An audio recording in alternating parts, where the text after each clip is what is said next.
Welcome back to the program. So it is the 30th day of December 2016, only one day to the close of 2016. And as usual, many of us have New Year's resolutions, probably repeating the same ones we had this year, or, you know, a lot of things didn't go as planned. But how do you go about your 2017? How will you plan your year? Well, in the studio this morning, we have Life Coach Bertha Kaimenyi, who will be taking us through how to plan our year. Many thanks for joining us in studio this morning. Thank you. Thank you so much, Michelle. Right. I'm happy to be here. So, yes, let's begin with the New Year's resolutions. Yes. Everybody makes them. Are they recommended? Yes, yes. Yes, everybody makes New Year resolutions, but based on what? Okay, based on what? Because for you to make the New Year resolutions, you must know what you want. Right. Okay, what am I here for? What am I looking forward to seeing at the end of 2017? So you must know what is that you desire, you know? And as I talk about this, when I teach at the university also, and I ask my students, what do you want? You know, they tell me I want happiness. So your goals should be based on happiness. Right. Because most of the time, we know what we want, but we are facing on the opposite direction. We are putting our land on the long wall. So first and foremost, you must know what is it that you want. You know, I also teach training organizations and what they want. And most of them tell me, I want fulfillment, I want contentment, I want joy, I want peace. But their goals are facing the opposite direction. Right. So first and foremost, you must know what is your deepest desire in life. So that, and our desires are based and should be on an holistic living, not on our careers. Right. Because a lot of research is being done on happiness and what man is looking for. And the research on happiness is telling us only 10% of your happiness is based on your career, what you do from 8 to 5. Because most of our goals this year, most of us want to be promoted, we want a higher income, we want to go for higher degrees, We want a bigger business. we want a bigger business, but that's not what happiness is. It's only 10% of our happiness. Even if your income increased, let's say you're earning 500,000, your income goes up to a million, you feel good 3 to 6 months, then it becomes ordinary.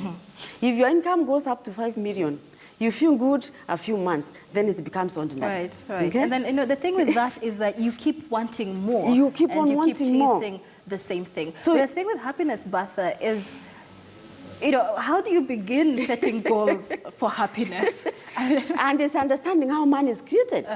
You know, most of us base our goals on ignorance. We are not aware. We base it on perceptions.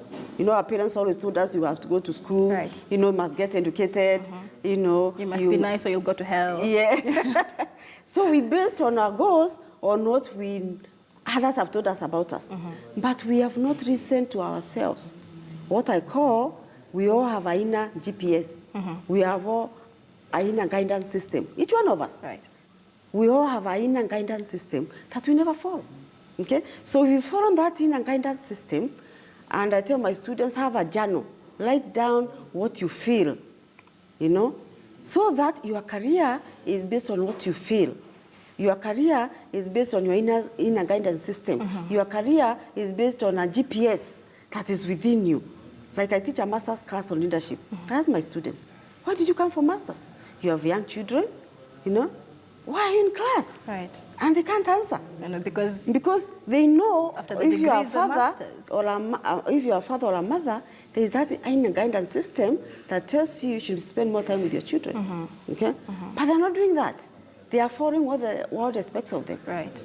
You have an inner guidance system that tells you are not well. You are always fatigued and tired. You know? So when you listen to yourself, you say, my body is not well. I need some physical fitness. Or I need to eat healthy food. You know, like I tell my students, you eat junk food, you become junk. And you feel junk. Right. You eat energy foods, more fruits and vegetables, you feel energetic. You know? So we don't have time to listen to ourselves, to follow the right careers, to follow the right social relationships in our families, to be better parents, you know, to follow our physical fitness so that you are healthier. And when you are healthier, you feel good. And you know what? These 4 areas of your life, your heart, your mind, your soul, and body, are interrelated. Right. Success in one area cannot compensate for failure in another area. For example, as we pursue our careers, we make more income. More income and getting promoted in careers cannot compensate for our failed relationships, cannot compensate for dysfunction of children, cannot compensate for unhealthy lifestyle. Right. All these 4 areas, as we set our goals in 2017, must be carried together. So that when you sit down to set your goals, you have time for a self-retreat.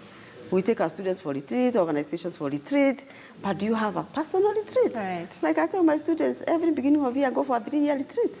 I tell my family, these 3 days you are not seeing me. I'm going to plan my life Right. based on the 4 areas of my life. Okay? So that I don't neglect one area at the cost of the others. Okay? So that, for example, I've been a parent, or I am a parent, you know, and my son is 20, my daughter is 19.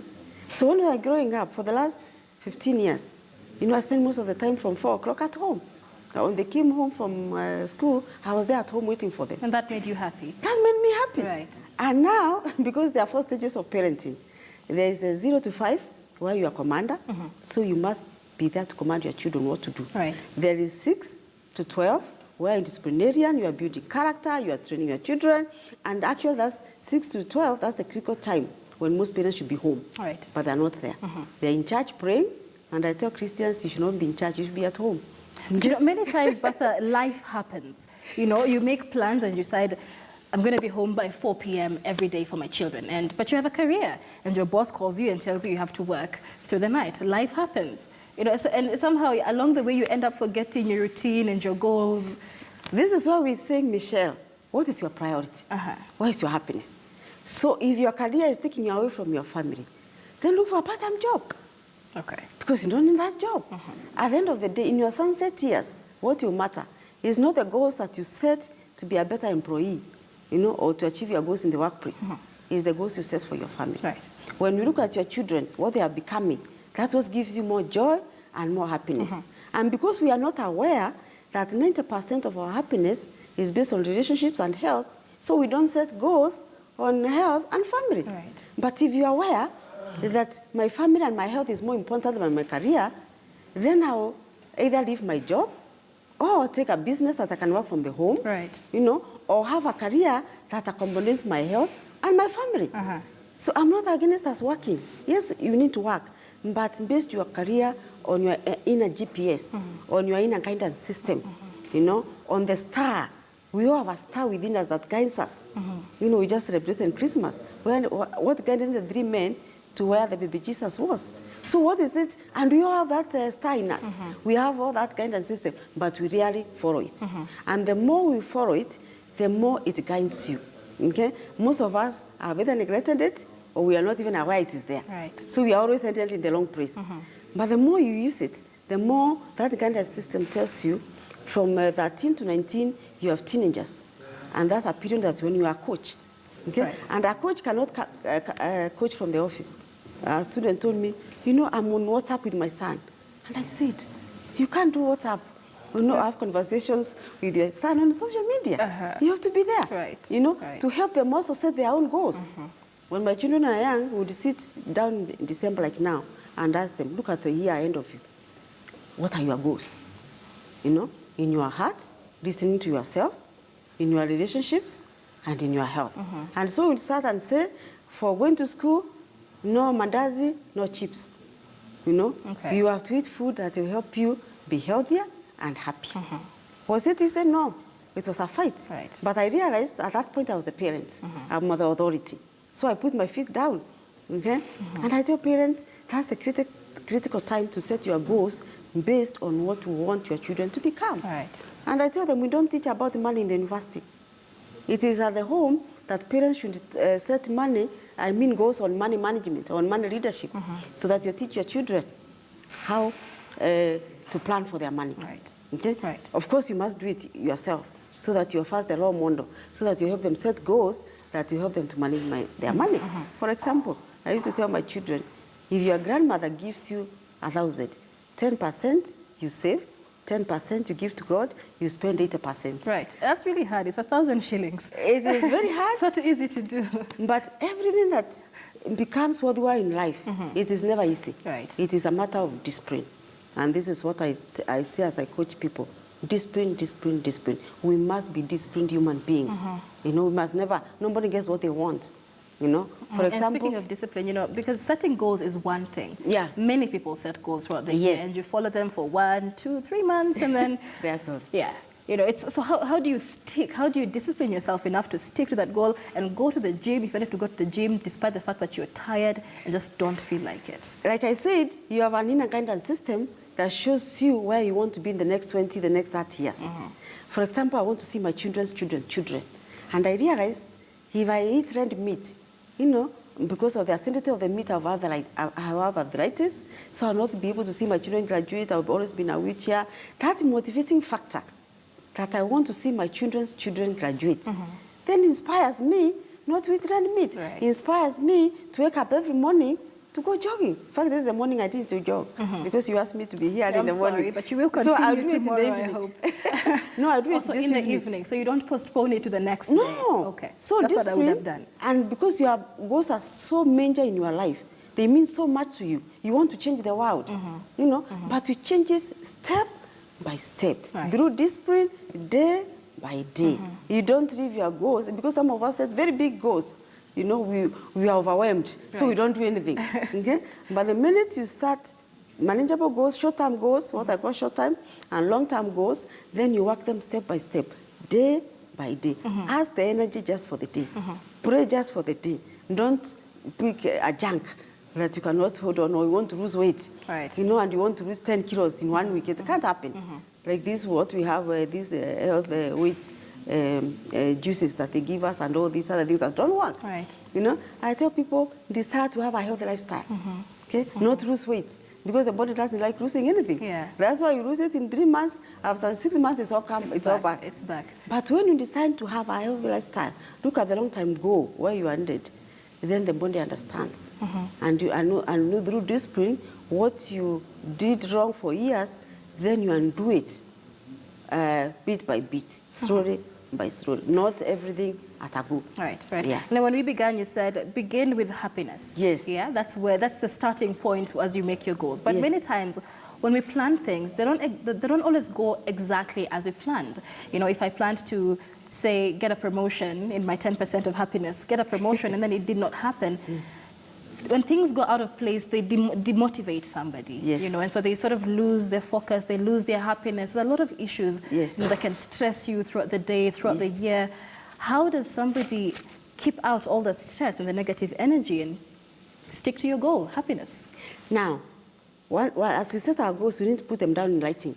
Okay? Most of us always work them in our minds. Okay? We always keep on changing them in our minds. Because stress is part of life, and some stress is also good. And also failing is good. Okay? If you look at the Wright brothers, they were taught to be persistent and never to give up by their father. So even if they failed, they tried again. You know, they realized the reason why this did not work last year is because we did this and this wrong. This year, we do this and this right. Okay? And they failed again and again, but they were persistent because they kept their eye on the head goal. They're going to make the outbreak. They want them to change the world.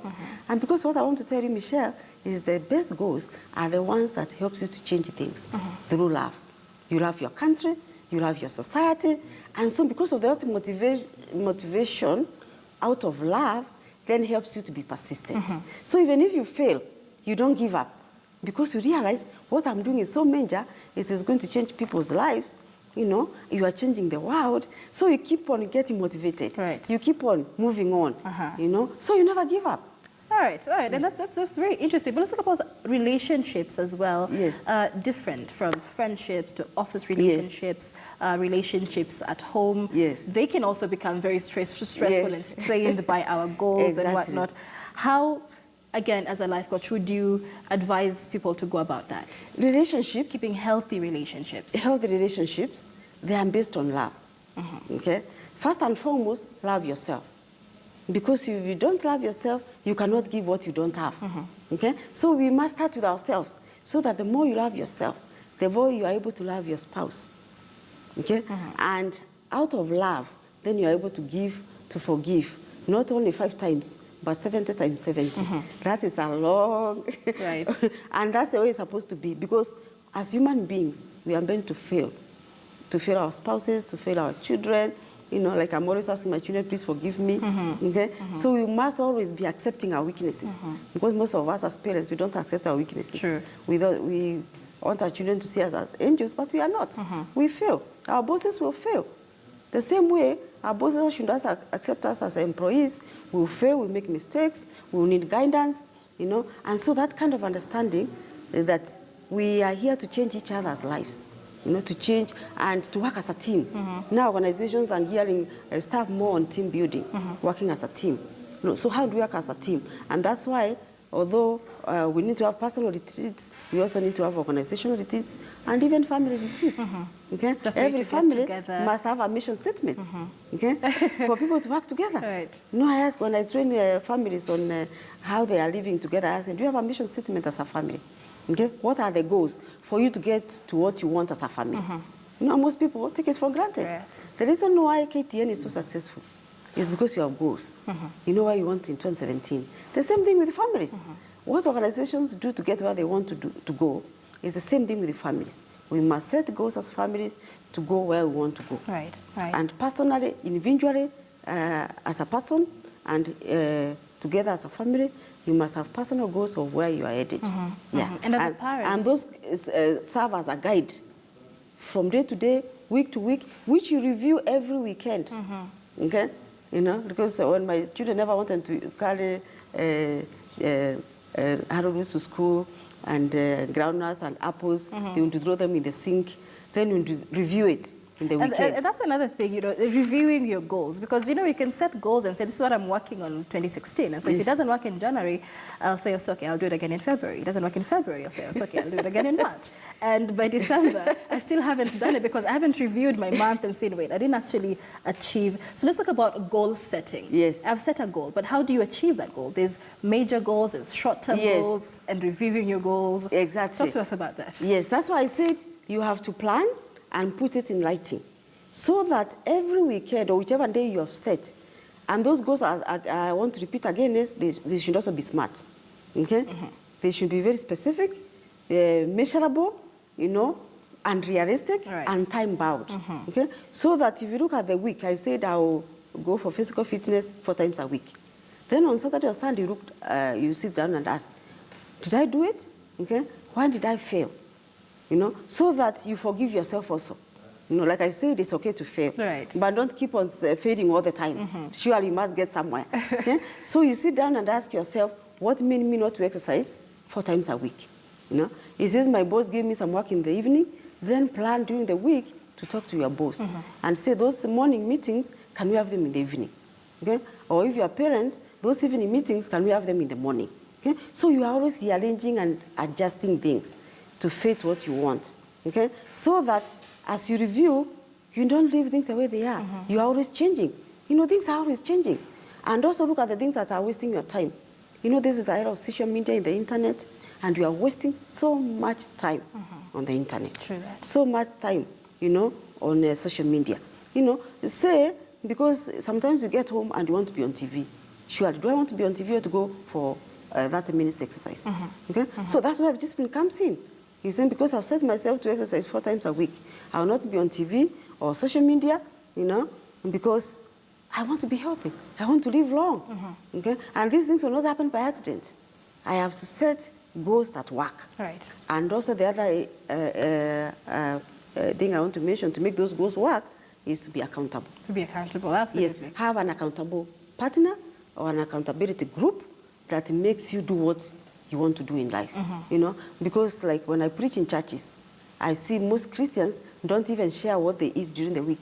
You know, and we have so many people dying of all these types of cancers, preventive diseases, even in areas, you know, in universities where you think you are teaching character, or in churches where you think people know the right thing, but they're dying of these diseases. Why? Because we don't keep ourselves accountable to each other. Right. I must tell my friend, you know, this year I want to write a book. For example, I've written a book, now I'm writing another one. So I have people around me who are making sure, what are you doing? How many chapters have you written? You're right. So you have to be accountable. Somebody to be accountable to. Because if you put it in your mind and you don't even write them down, you don't share it with anybody, you know, they never come to pass. Right. Okay? Right. So we are social beings and we need each other to go where we are going. As individuals, as a team, so we all need people to help us be accountable. Right. Okay. Yeah. And finally, let's touch on the children as a parent. You know, as we head to 2017, we'll have candidates in class 8 and from 4 and, you know, in different calibers of life. And this discipline in setting goals doesn't happen overnight. And so it's better if it's nurtured from childhood. Yes. But children are very difficult to deal with things like that. So how would you advise parents to go about that? You know, I tell parents, you are the authority in your children's life. You know, why do they obey their teachers? They make sure they do their homework. Right. Because the children make them accountable, okay? And there's discipline. The same thing in our homes. We need to discipline our children. I know this is controversial, but I used to beat my children, okay? Because the way to remove foolishness out of a child. I mean, is it so controversial? I don't think it should be so controversial in Kenya, because, or in Africa for that matter, because, you know, many of us did go through that. Yes, my parents beat me, you know, and I hope my mother is watching. She beat me. Yeah. That's why I'm what I am today. And you're grateful for that. And I'm grateful for that. Right. So parents, we need to know that the more things change, the more things remain the same. I'll repeat, the more things change, the more things remain the same. That your role as a parent will never change. And I tell parents, at the university, we don't do much in building character. It must start from the home. Right.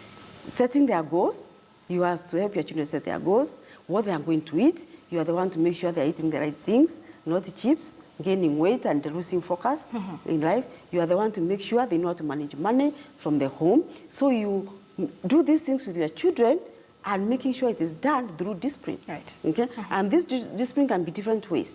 There's a time you beat your children, between 0 and 5, you beat your children. Okay? Because the way to remove foolishness out of a child is to beat. Okay? Spare the rod, spoil the child. Exactly. Between 6 and 12, that's why you discuss and get feedback for your children. Let them ask questions, you know.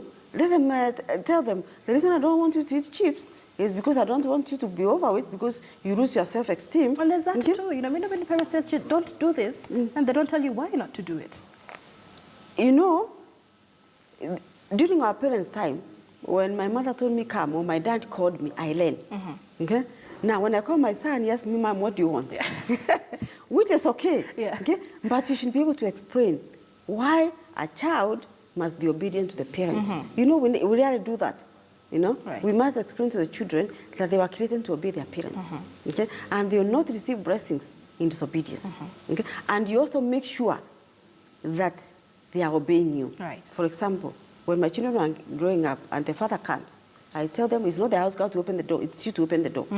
If you are not opening the door, I beat you. If I don't beat you and you are big than me, like my son now is taller than me, if I beat him, he'll beat me up. Okay? Right, so what do you do then in that case then? In that case, I tell him there are certain things I'm going to deny you if you don't obey. Okay? Pocket money, whatnot, allowances. When we in school, teachers tell us, you know, if you are number 1, you are given ABCD. Okay? The same thing in the home. Right. You know, we must have rewards and way to entice our children to obey us. Right. You know, all those principles we apply in organizations, the same principles apply in the home. Like you see CEOs who manage big organizations, 400 employees, but they cannot manage 4 children. Why? Because what they apply in the organizations, affirming their staff, listening to their staff, they don't affirm it in the home. You know, you shout at your son, you shout to your children, but they'll never listen to you. But if your children believe that mommy and daddy listen, okay, we discuss things, they obey. Right. All right. You know? Bertha, as we finish the show, let's have your last parting shot, whoever is watching. What will you tell them about planning the 2017? I want to tell society that only 10% of your happiness is from what you do at your place of work. The other 90% comes from the areas that you neglect, your health and your family. So in 2017, set goals that will focus in the 4 areas of your life: your heart, your mind, your soul, and your body. Because you are created to be an holistic human being. And on top of that, you have a GPS within you. You have the Holy Spirit within you. You have the power within you to lead and to achieve your goals in 2017. God bless you.